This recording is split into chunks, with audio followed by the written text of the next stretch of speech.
In our increasingly secular society, it's vitally important that Christians be able to defend their belief in God. As a professional philosopher, I think that there are many good arguments for God's existence. And tonight, I want to teach you 3 of those arguments. Now, in order to make these arguments easy to understand, I'm going to be showing some animated videos that we've developed at Reasonable Faith and which are available free of charge on our website, reasonablefaith.org. And my goal for this evening is that by the time you walk out of this auditorium, you will have in hand 3 arguments for God's existence that you can share with unbelievers. So, are you ready? Yes. Number 1, God makes sense of the origin of the universe. Have you ever asked yourself where the universe came from?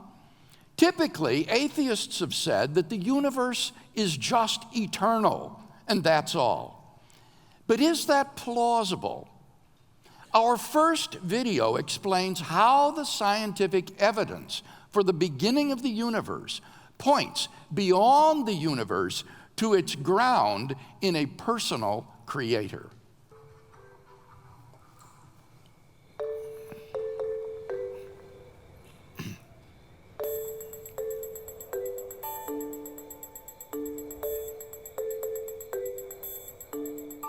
Does God exist? Or is the material universe all that is, or ever was, or ever will be? One approach to answering this question is the cosmological argument. It goes like this: whatever begins to exist has a cause. The universe began to exist, therefore, the universe has a cause. Is the first premise true? Let's consider. Believing that something can pop into existence without a cause is more of a stretch than believing in magic. At least with magic, you've got a hat and a magician. And if something can come into being from nothing, then why don't we see this happening all the time? No, everyday experience and scientific evidence confirm our first premise.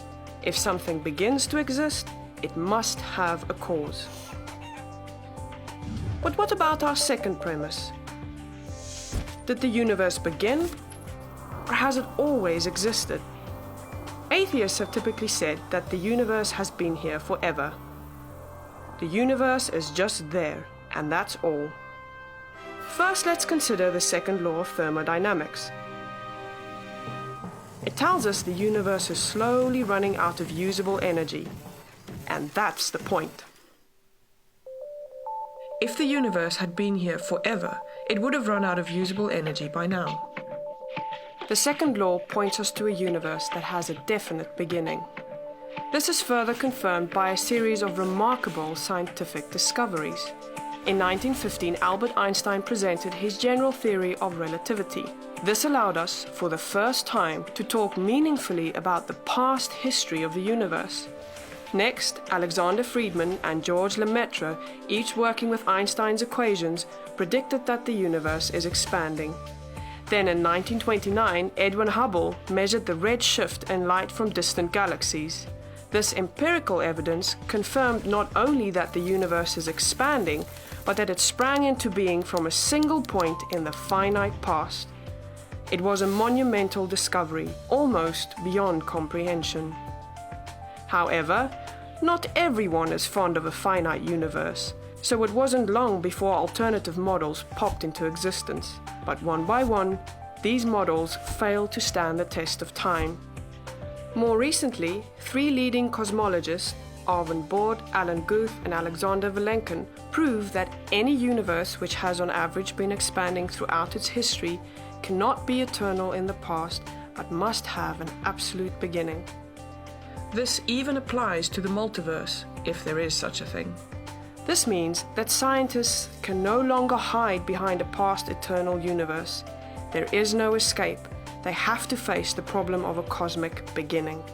Any adequate model must have a beginning, just like the standard model. It's quite plausible then that both premises of the argument are true. This means that the conclusion is also true. The universe has a cause. And since the universe can't cause itself, its cause must be beyond the space-time universe. It must be spaceless, timeless, immaterial, uncaused, and unimaginably powerful, much like God. The cosmological argument shows that, in fact, it is quite reasonable to believe that God does exist.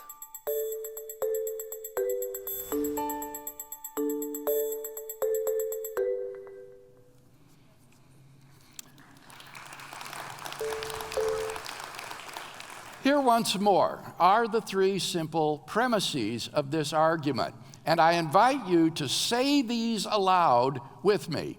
Number one, whatever begins to exist has a cause. 2, the universe began to exist. 3, therefore, the universe has a cause. One more time. 1, 2, 3. Wonderful. One of the most startling developments of modern science is that we now have pretty strong evidence that the universe is not eternal in the past, but had an absolute beginning about 14 billion years ago in a cataclysmic event known as the Big Bang.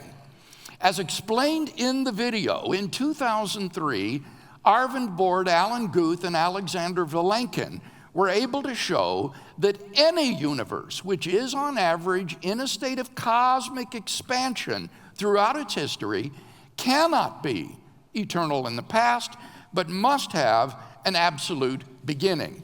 And that goes for multiverse scenarios too.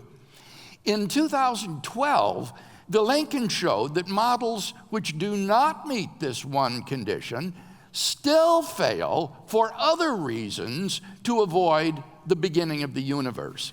Vilenkin concluded none of these scenarios can actually be past eternal. All the evidence we have says that the universe had a beginning. In the fall of 2015, Vilenkin strengthened that conclusion. He wrote, "We have no viable models of an eternal universe. The Borde-Guth-Vilenkin theorem gives reason to believe that such models simply cannot be constructed." The Borde-Guth-Vilenkin theorem proves that classical space-time, under a single very general condition, cannot be extended to past infinity, but must reach a boundary at some time in the finite past. Now, either there was something on the other side of that boundary or not. If not, then that boundary just is the beginning of the universe. If there was something on the other side, then it will be a region described by the yet-to-be-discovered theory of quantum gravity. In that case, Vilenkin says, it will be the beginning of the universe. Either way, the universe began to exist. And since something cannot come into being out of nothing, the absolute beginning of the universe implies the existence of a beginningless, uncaused, timeless, spaceless, changeless, immaterial, enormously powerful, personal creator of the universe.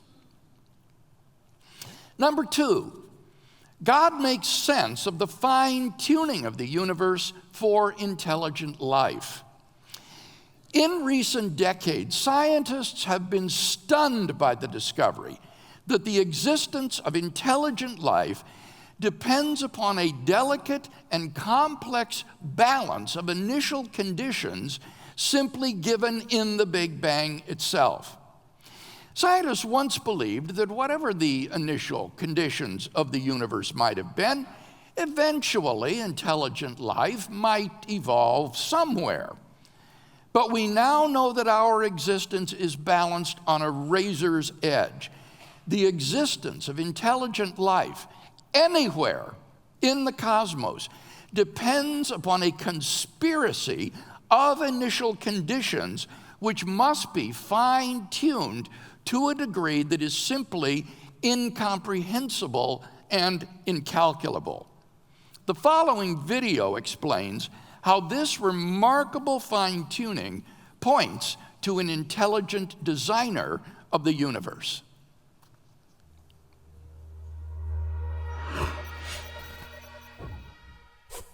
From galaxies and stars, down to atoms and subatomic particles, the very structure of our universe is determined by these numbers.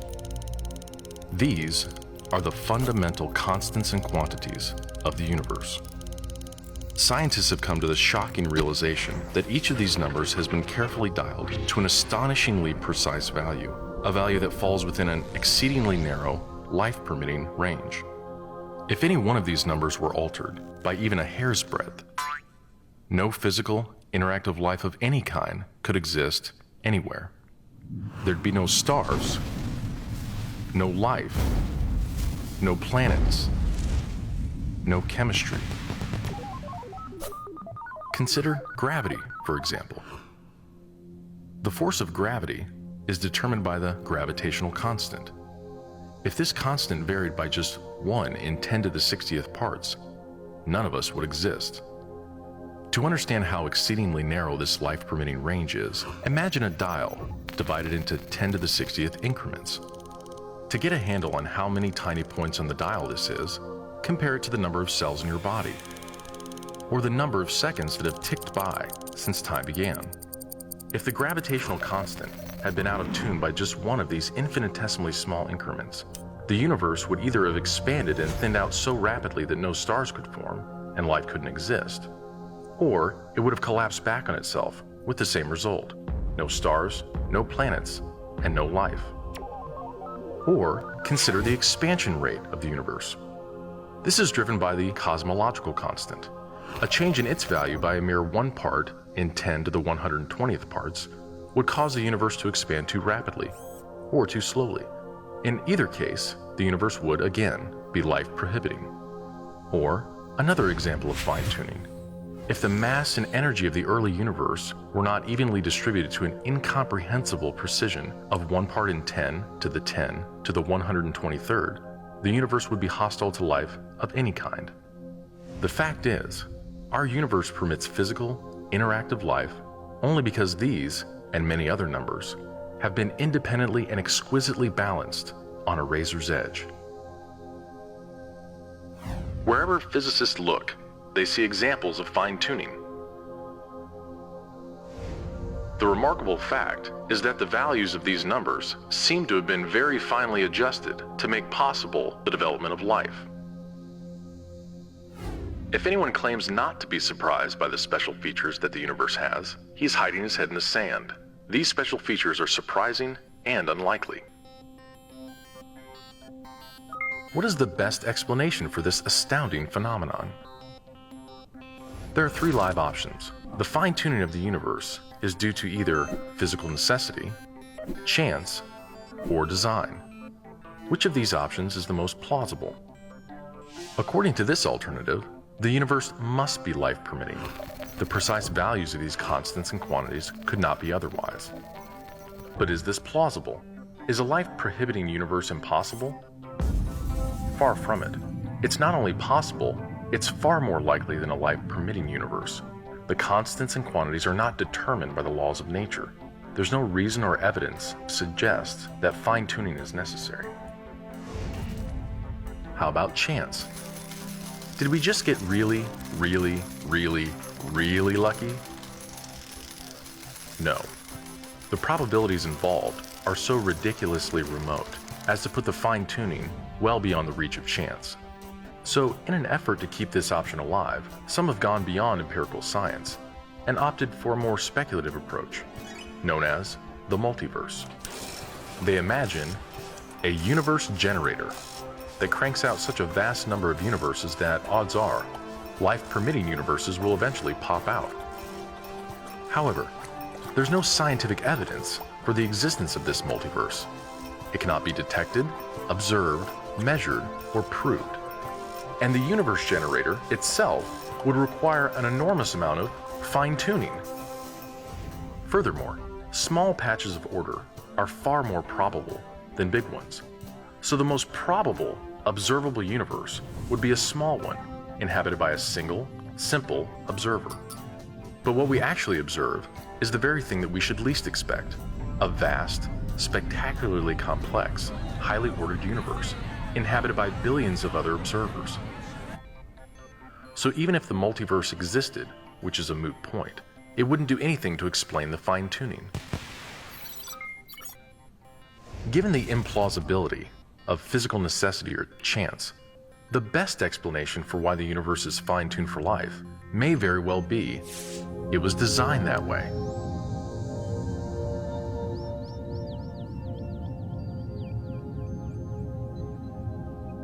A common-sense interpretation of the facts suggests that a superintellect monkeyed with physics, and that there are no blind forces worth speaking about in nature.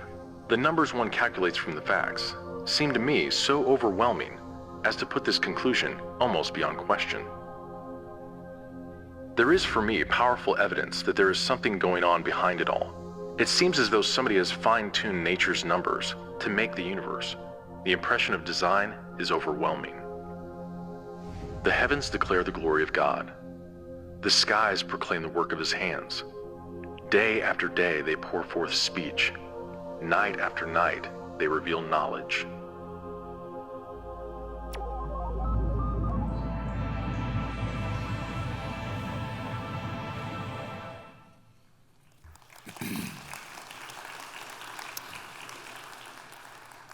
The examples of fine-tuning in the video are all accurate, up-to-date, and well-established.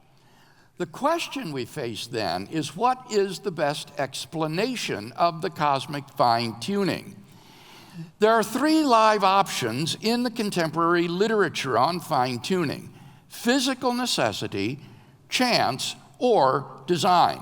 So, our argument can be simply formulated in 3 steps. Please read them aloud with me. 1, the fine-tuning of the universe is due to either physical necessity, chance, or design. 2, it is not due to physical necessity or chance. 3, therefore, it is due to design. One more time. 1,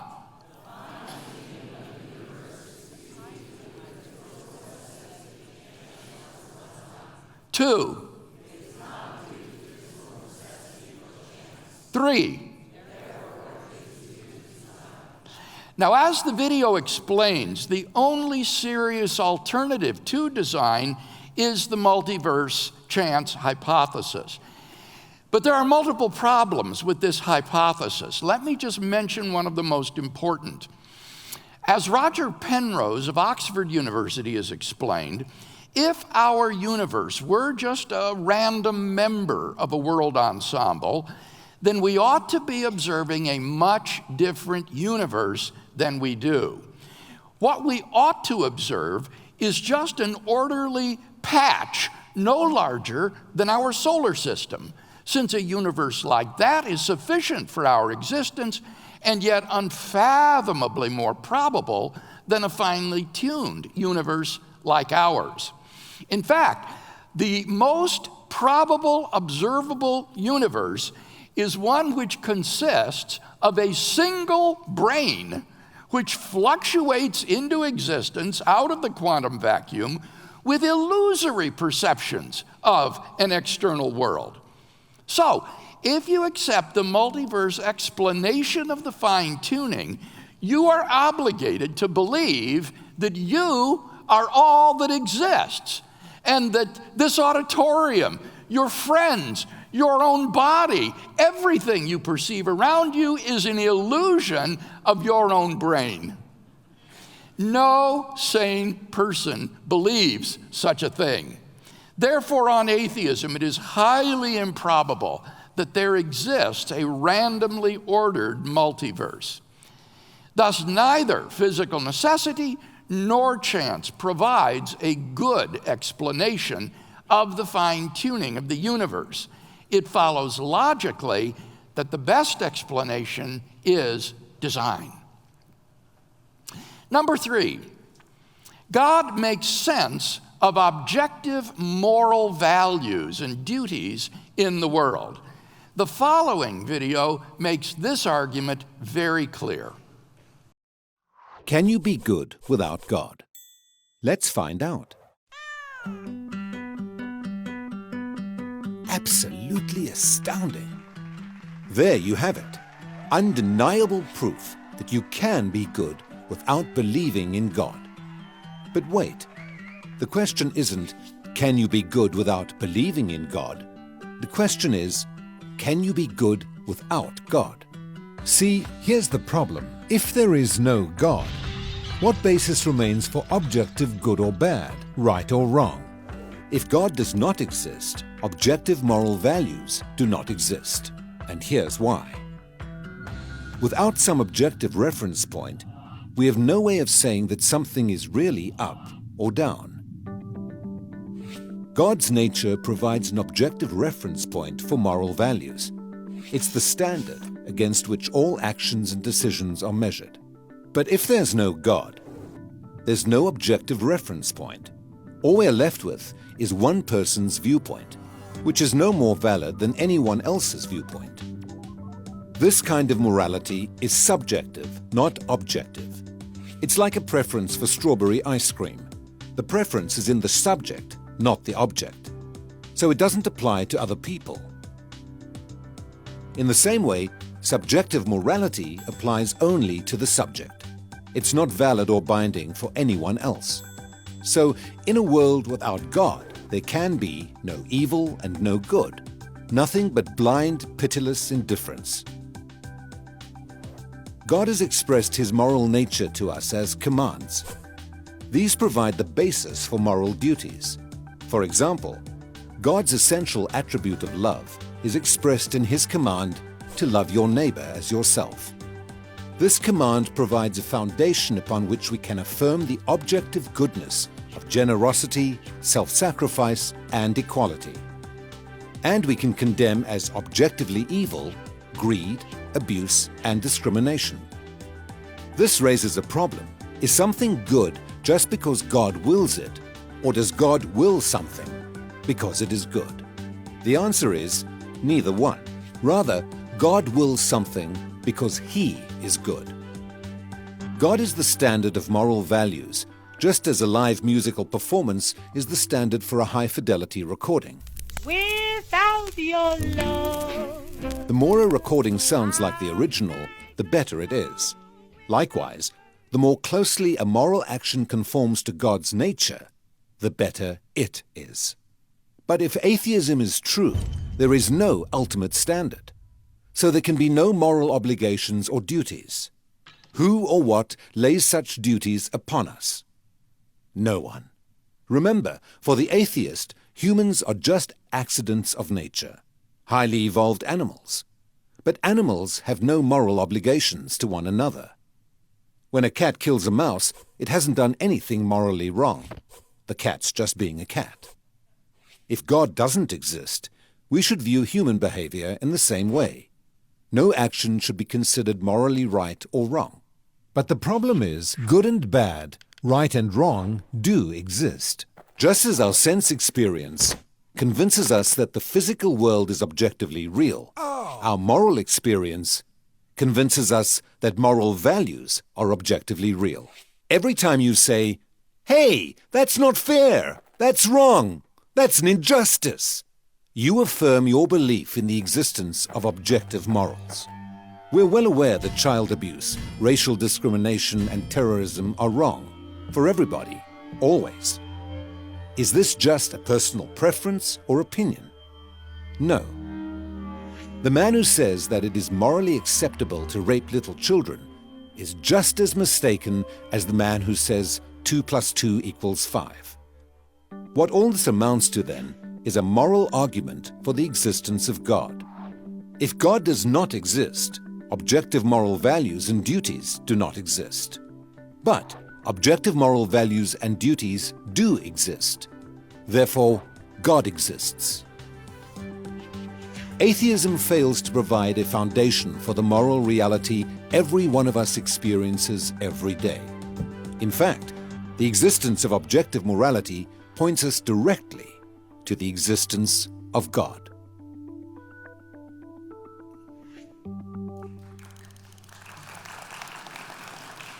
Rehearse this argument with me. Premise 1, if God does not exist, objective moral values and duties do not exist. 2, objective moral values and duties do exist. 3, therefore God exists. One more time. 1,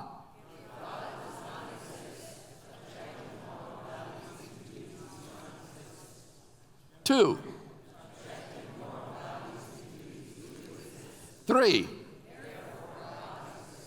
Perhaps the most important thing to keep in mind about the moral argument is not to confuse moral ontology with moral epistemology. Now, what do I mean by that?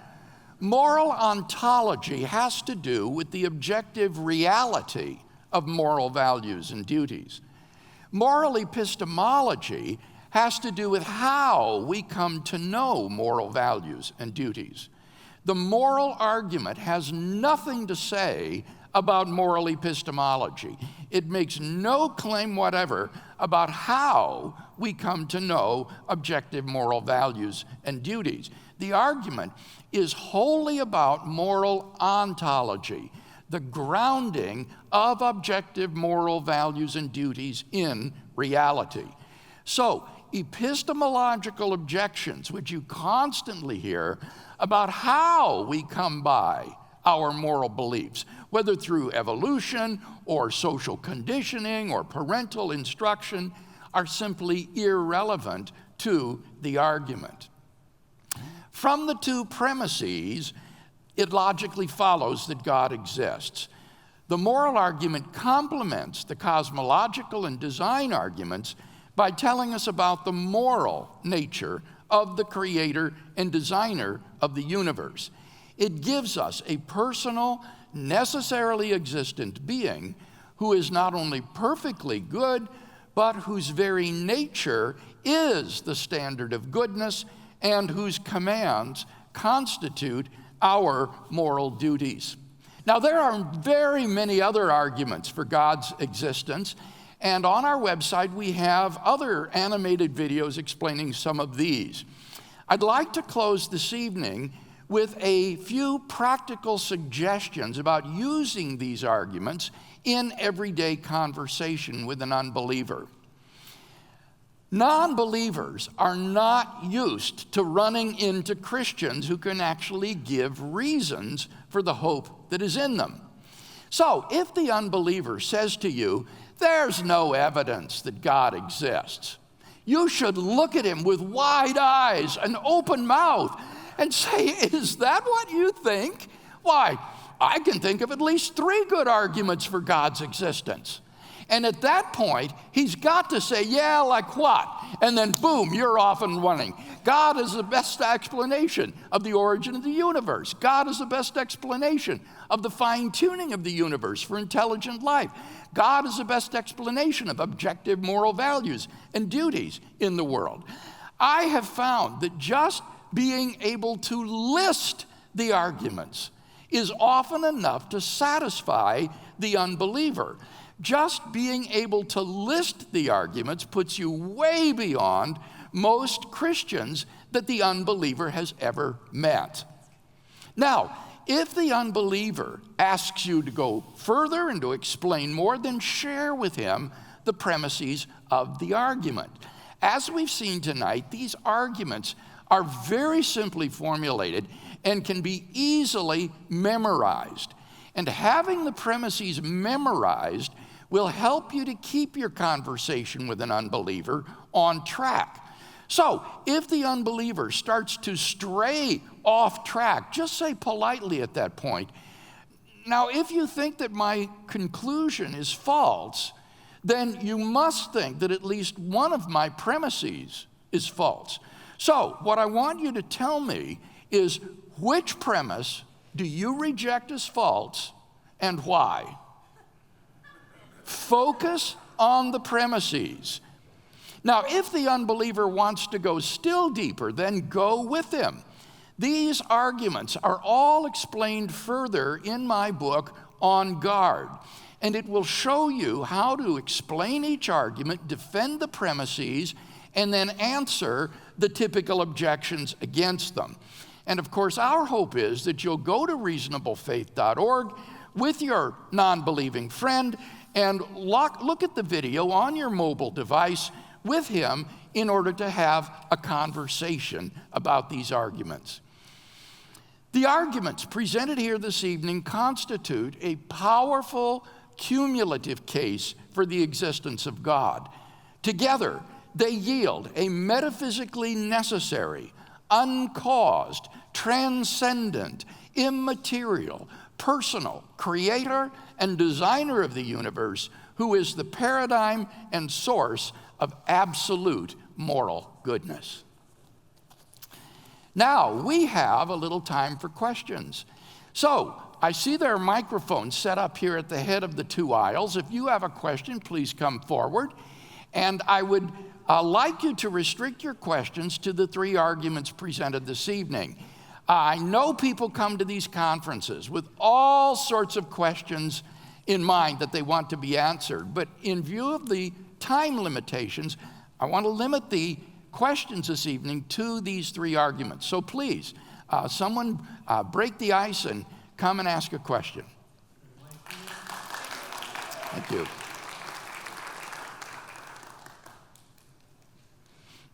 We only have time for a few questions, so you're first. How about that? Hi, Dr. Craig. So I'm a high school teacher from Los Angeles, and I actually teach a philosophy class with my students, and when I bring up the moral argument, I find that actually some of my students do agree with me that objective moral values and duties do exist, but they really believe in more of like a utilitarian argument for objective moral values and duties and reject more of like any deontological kind of framework. So I was wondering, like, what is the most powerful objection to like utilitarianism? Now, utilitarianism doesn't reject the existence of objective moral values. It simply says that the good is whatever contributes to the flourishing of the greatest number of people.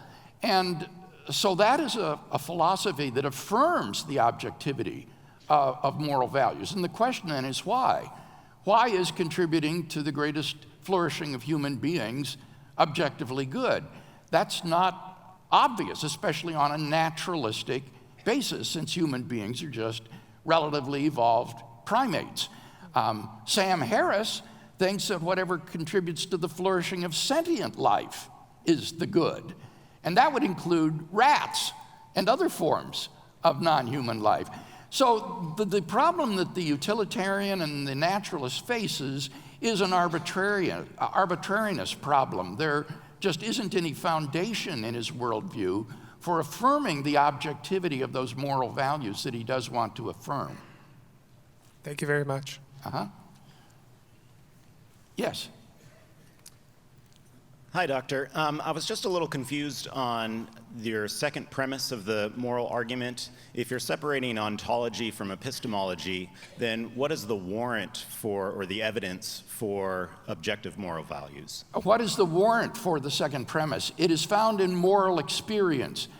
Just as we believe in the reality of the external world on the basis of our experience, so we can believe in the objectivity of the moral realm on the basis of our moral experience. And in the absence of some defeater of that experience, you are perfectly rational to believe that there really is an external world around us, and you're perfectly rational in the absence of some defeater to believe that there is a realm of objective moral values and duties. So the premise is rooted in our moral experience and the absence of any defeater of that experience. Thank you. We probably have enough already in the queue, so if you're thinking about asking a question, stay where you are for the moment. Let's get through these. Thank you, Dr. Craig. It's an honor to be here. So say you give them the three arguments and you give them some sort of idea of what the arguments in favor of Christianity are, but say you want to push them a little bit on their atheism and try to give them, get them to give evidence on their part to prove their position. So when they say that atheism doesn't make any positive claims as to, the non-existence of God, and they take some sort of a kind of agnostic position, kind of trying to evade, say on the semantics, on the term, how would you go about answering, that? I think it's very important to see that atheism is just as much a knowledge claim as is theism. Theism is the view that there is a God. Atheism is the view there is no God.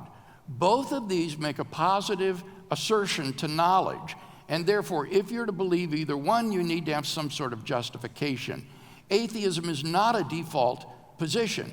If there is a default position, it would just be agnosticism. I don't know whether there is a God or there is not a God. So the atheist does also have a burden of proof to bear. He needs to give good arguments for thinking that God does not exist. But tonight I focused on supporting our share of the burden of giving positive reasons to think that God does exist. Thank you very much, Dr. Craig. Hello. I was once talking to a philosophy student, and he suggested that God is not required for objective moral laws to exist. And he pointed this out when I was arguing with him. I basically said that since God created us, we are morally obligated to obey him, and therefore he's able to impose moral duties on us.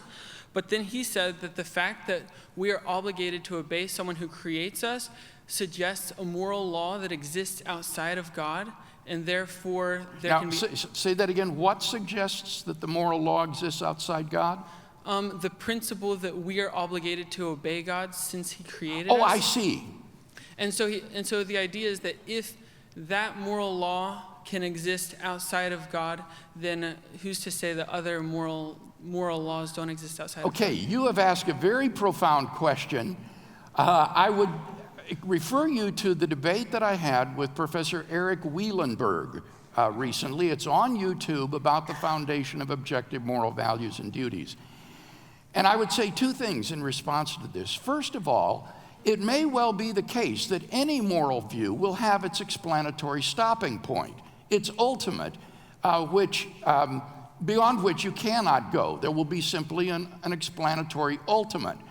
And what I would say is that God is a less arbitrary and more plausible explanatory stopping point than anything else the atheist can suggest, such as the flourishing of sentient life, the flourishing of human beings. On atheism, those stopping points are arbitrary and, I think, premature. Whereas when you get to God, you've reached a metaphysical ultimate beyond which you cannot go, and so it is a more plausible explanatory stopping point. The second thing, though, I think I would say is this. Suppose you say that the reason we should obey God's commands is because he has commanded us to. In other words, God's commands are self-inclusive. If God has said, obey all that I command you, then that is itself something that he has commanded us. And so it would be comprised in itself.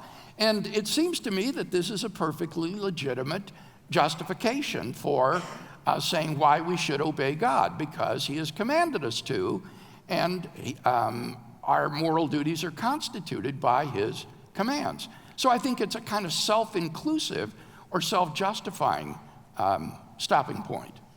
Thank you. Good question. I'm familiar with this problem. Dr. Craig, first of all, thank you for being here. I think I speak for so many people here and say it's a privilege to see you as something more than just pixels on a screen. So my question is, when we say that these arguments show that God is a personal being, yes. What would be the response to somebody like just for example, a Hindu or a theosophist who would say, oh, well, the absolute need not be a rational being. It could just be some kind of life force that that just naturally does this? Yes. Actually, all three of the arguments that I gave tonight lead to a personal deity and are therefore incompatible with all forms of pantheism, which think of the absolute in impersonal terms. The first argument leads to a personal creator of the universe because it leads to a being which is spaceless, timeless, immaterial, and eternal. And there are only two candidates that could be described in those terms, either an abstract object, like a number, or else an unembodied mind or consciousness. And here's the rub. An abstract object doesn't stand in causal relations. The number 7, for example, has no effect on anything.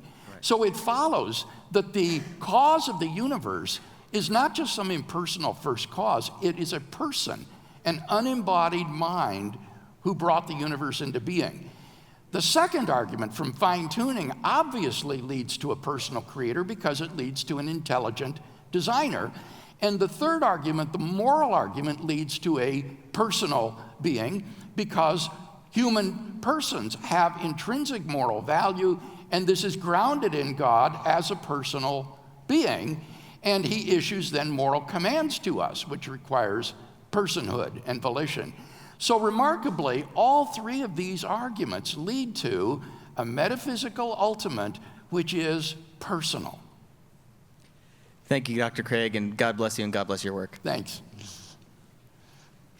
I love that last answer. That's awesome. So let me see if I can set this up right. Objective morality and making the case for God using it. Objective morality would seem to imply some type of constant application. The application of it wouldn't change over time. It's objective, it's absolute, it's moral, it's God. Yes, I prefer the word objective to absolute. Okay. So we're trying to make the case for God using objective morality. Morality is often experienced through its application, and typically it's social application. So I typically hear the argument that if God is moral, if morals are objective, and if we experience them through the social experience and so forth, then what can you use from a philosophical point of view to argue or to respond to what we've seen, what people would say is a changing moral application? So for example, at one point in time, God told people to hamstring animals and to kill everybody. And so we hear the argument that, that's genocide. Today, that's immoral. We could talk about like multiple wives and today. Yeah. So I have a theological argument for it, but what's the philosophical response to that? If I might interrupt in interest of time. Please. This illustrates the failure to distinguish between moral ontology and moral epistemology. The argument makes no claim whatsoever that it's easy or obvious to discern our objective moral duties, or that human beings are infallible in their moral apprehensions. On the contrary, we know there's a huge gray area where it's not clear what our moral values are or what the moral duty is for us to do.